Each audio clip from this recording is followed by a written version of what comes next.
Also, let's talk about a little about the Iran history as far as about the Shah, Ayatollah. So, if you understand Iran, it was a monarchy at one point, and it was called the Shah.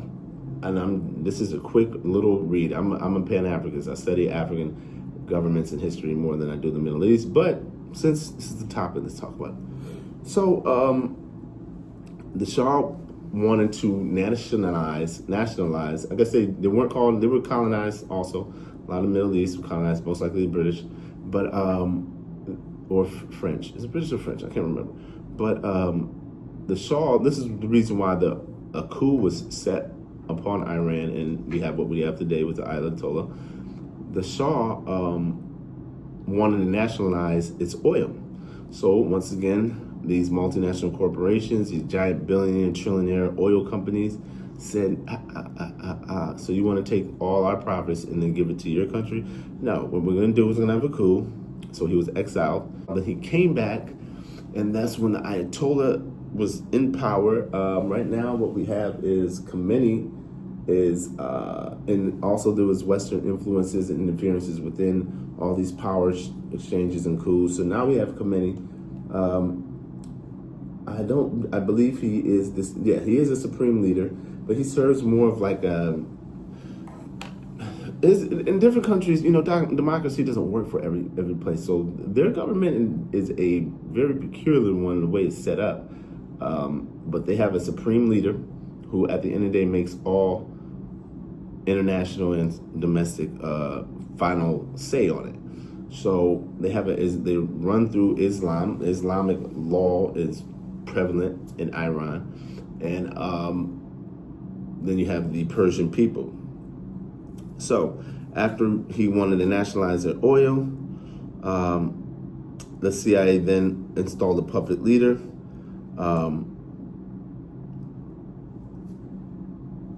And it's been rolling in that sense. Now, when Obama, through the JCPOA, had an agreement with Iran. And the agreement was, you guys cannot make a nuclear bomb. And Iran said, and this is me shortening it, guys, I'm not an Iranian expert, but I'm gonna get to the point. I'm just trying to go over some things. And Obama said, okay, we'll give you your money back because all their money was frozen. Iran was cut off from the world, like North Korea, and like they're trying to do Russia, like they did Zimbabwe, because Zimbabwe took back their land from the colonizers who came in and stole it, the whites, what we call Wazungus in East Africa. And once he, sorry about that. So Obama had an agreement to where they would have to stop, I guess, enriching their nuclear energy that they're trying to. Why am I forgetting the terminology? They're enriching. One second, guys. You know this is real.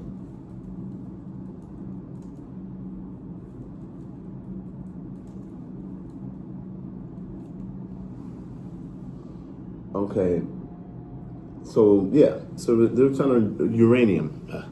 So they're trying to enrich uranium, and so through the JCPOA, Obama had made a deal with them. Say, hey, we'll give you your money. We'll slowly let you back into the world economic table, so you can make trade with countries and whatnot. And if you know the agency that does that, it's called the IAE, International Atomic Energy board. And what they do is they go to countries and they say, hey, can we see your nuclear energy sites so we can just make sure you're taking care of your nuclear bombs, sir. And they were following them. They did a dozen different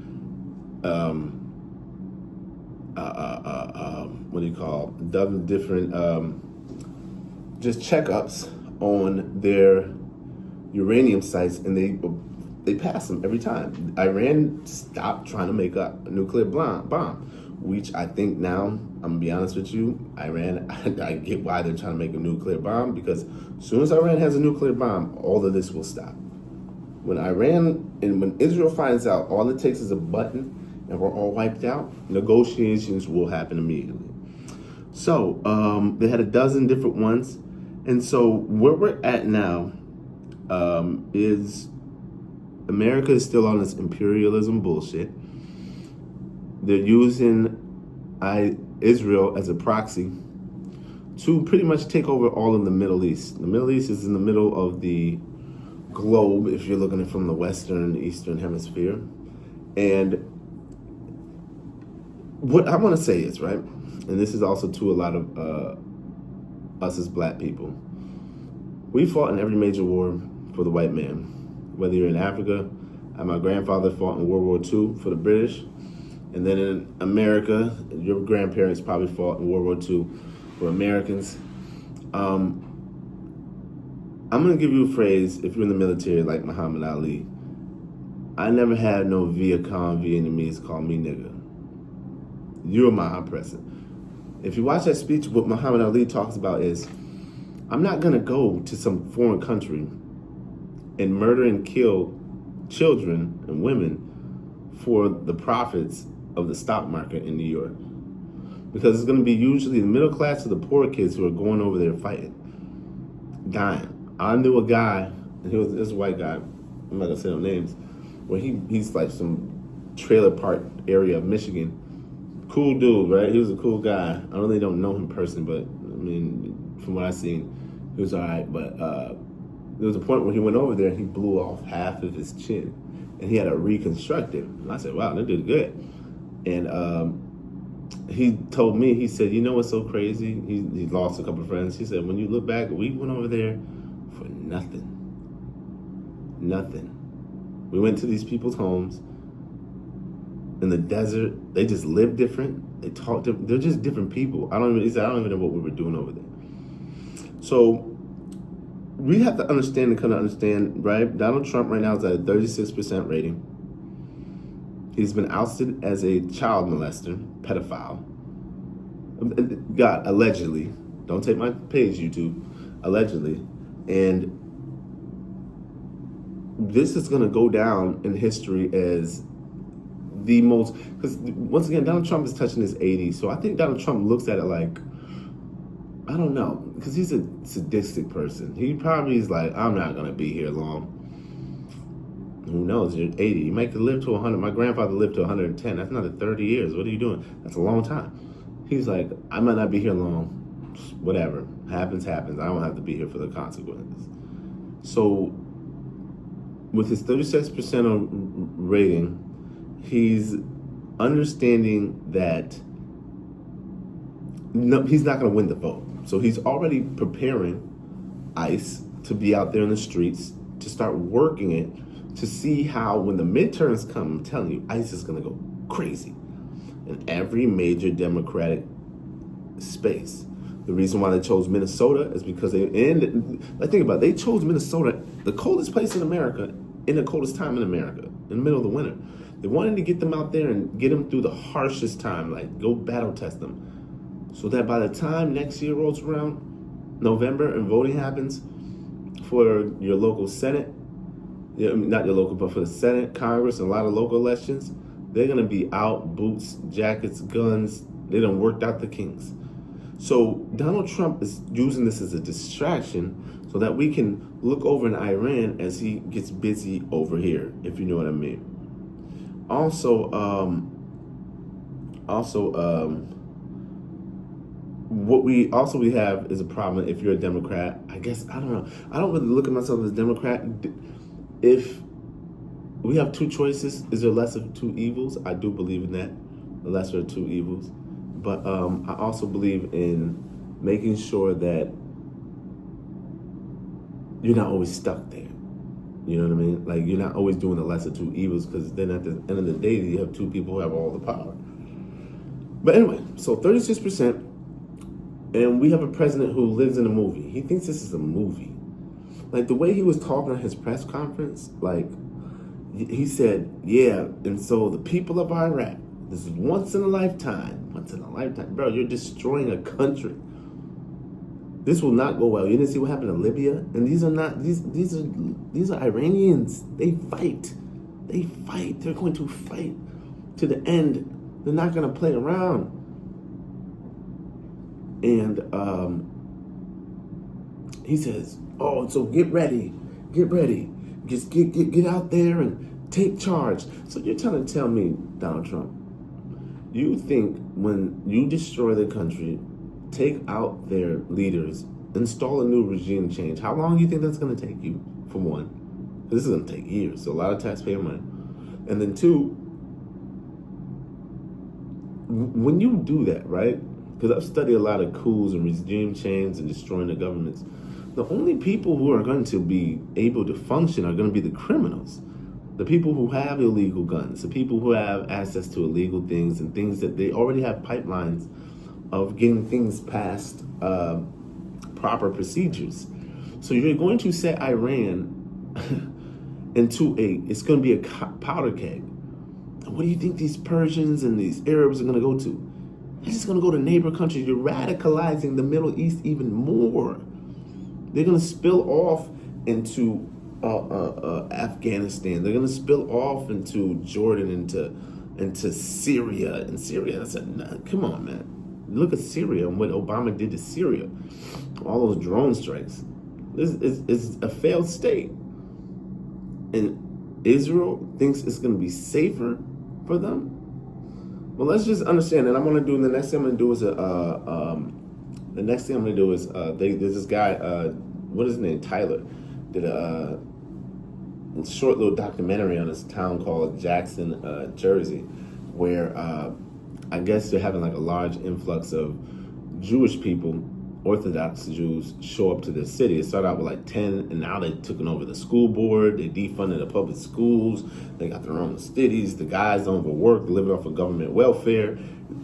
And it's a crazy story, but I think us as black people can learn a lot from these Jews who just landed in a random, they just chose a city and it's like, yo, you guys, we're going to take over the city. And they move militant. Politically, they are together. They vote 99.999, vote one way. Boom. They don't care about Republican, Democrat. They just, hey, we need this. Can you get it to us? We have 50 million votes.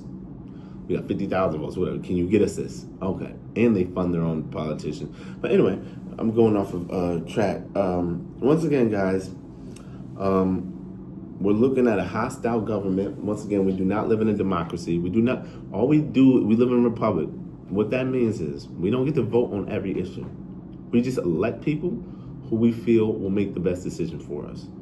So Hakeem Jeffrey, Chuck Schumer, they're already bought by the Israeli Zionists over there. So right now they're acting like, oh, what?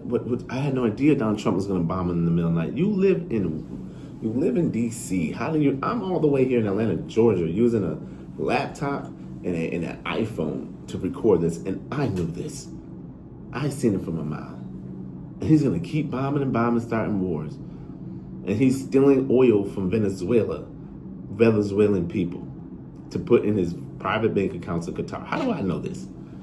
And you go, what? Well, we got to figure this out. You have a whole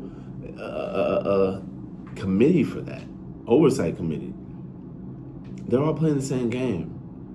So once again, if you're in the military and you want to go over there and fight 90 million Persian and Arab people in the middle of a desert that they've been living in since the biblical and the Quran times, be my luck. Good luck with you. You know what I mean? I wouldn't advise that. I wouldn't. I don't think it's going to go too well. That's going to go horrible. America hasn't won a war in how many years? They just tear stuff up and run and leave. So anyway, guys, Donald Trump is trying to distract us for the simple fact that he was caught in those Epstein files, and he's trying to run from that. I thought Republicans were the party of people who cared about children and morals and ethics and decorum, and right, the conservatives, but these evangelical Christians, now people like Mike Huckabee, who's a Christian Zionist, and he literally said, well, when Chris Tucker said, well, in the Bible it says the Jewish people, my people, chosen people can have from the Euphrates to the Nile. And he said, so are you saying that Israel can then take over the whole Middle East? Because if you know geography, that's the whole Middle East, if you know that passage within the Bible. And Mike Huckabee, who is the ambassador of the United States, says, I mean, they can have it all. You gotta understand these people, right, who are running these countries like Israel. I understand like America can be a bit secular, right?